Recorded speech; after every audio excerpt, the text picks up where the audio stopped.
تصور کن نصف شب یه جایی باشی که مردمش با اعتقادات عجیب زندگی میکنن. همه چراغا خاموش، هیچ نوری نیست و همه منتظرن. منتظر چی؟ منتظر ارواحی که قرار از دل تاریکی بیرون بیان. اینجا استرالیا است و این فقط شروع ماجراست.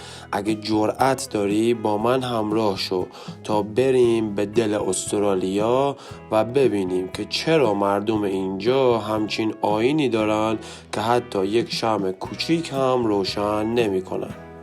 خب حالا که تو این ماجراجویی شریک شدی، بذار اول یکم بهمون خوش بگذره و بریم به سیدنی. حتما تا حالا اسم اپرا هاوس سیدنی رو شنیدی، ولی این یه قسمت کوچیک از این شهره. سیدنی پر از جاذبه های متنوع که هر سال توریست های زیادی رو به استرالیا میاره. از ساحل های معروفش مثل باندی بیچ که بهترین جا برای موج سواری و استراحت زیر نور خورشید گرفته، تا محله های قدیمی و زیبا مثل راکس که تاریخ شهر رو زنده نگه داشته. سیدنی همچنین یکی از متنوع ترین شهرهای دنیاست که همه چی توش پیدا میشه.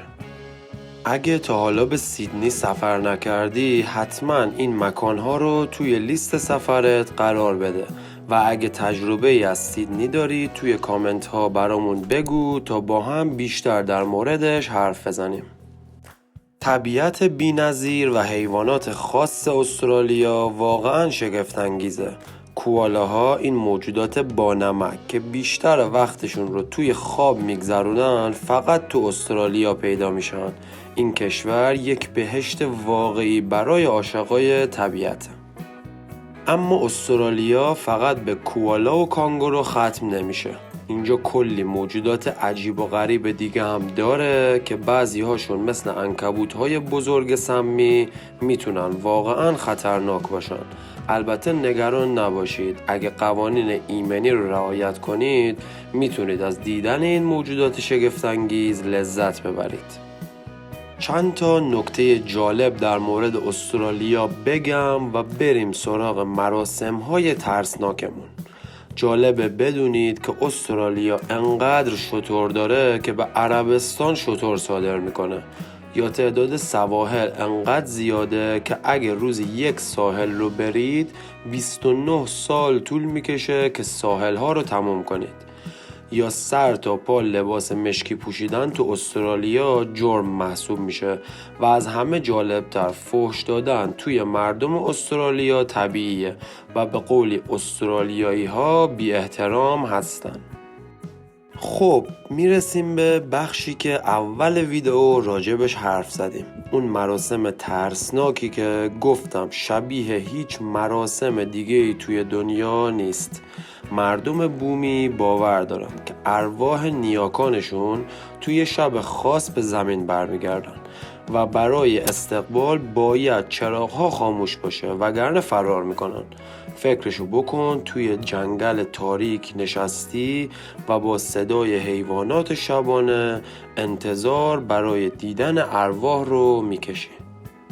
استرالیایی ها به همدیگه فحش میدن، ولی هر سال برای ادای احترام به شترهاشون با لباسهایی که شبیه شتر هست توی مسابقاتی شرکت میکنن که فستیوالی پر از لحظات بامزه و عجیب غریبه.